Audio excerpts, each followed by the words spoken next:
So Blake, hopper time. How do you want to fish this? How do you want me to fish these? Yeah, so primarily on the dead drift. My rule of thumb with hoppers is if there's current against the bank, we'll fish it tight to the bank. Yep. If the current kicks off the bank by a foot or two, stick to the current seam. Don't bother throwing it into the dead water on the inside. So total dead drift, no English on it at all? Every now and then a little, a twitch, or if you mend it, it sometimes helps, but generally they won't eat it on the mend. They'll still wait for it to go dead before they'll come up and eat it. Okay, and what if we see a fish eating a natural? We'll surely take advantage of it. I'll, guide you into it, and hopefully we can convince them to eat another one. So use your eyes, use your ears, and hook up with some of these big rainbows and browns, huh? Yeah, that's the plan. All right.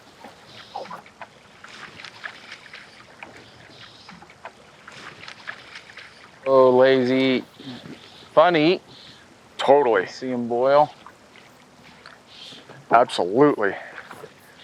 Cutthroat. Cutthroat, nice. Fine spot, Snake River cutthroat. That's a good one. I was wondering why it ate so slow, huh? Gorgeous little fish. That's cool. Awesome. Oop, sorry.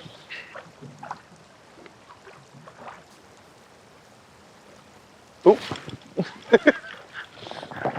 As soon as I look away, look back, and the hopper's gone, and there's a ring around where it should be. Set the hook, I guess. Oh, that's Cutthroat, part cutty. hybrid? Yeah, cut bow.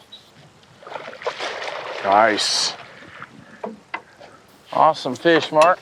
This is part rainbow, part cutthroat. Wild fish. Yep, so this strain would be a fire hole rainbow that mated with a cutthroat, and the rainbow is the dominant gene, but you can obviously see the cutthroat characteristics in the fish, both underneath the gills here, and its cheek pad, how rosy it is, and then the cutthroat slits here underneath on the bottom side.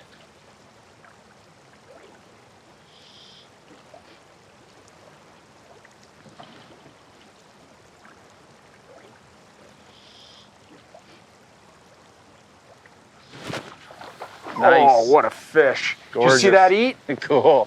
Super slow, big fish. Is it a brown? I think it's a cutty. Oh yeah, big cutthroat. Nice. I like it. Awesome work.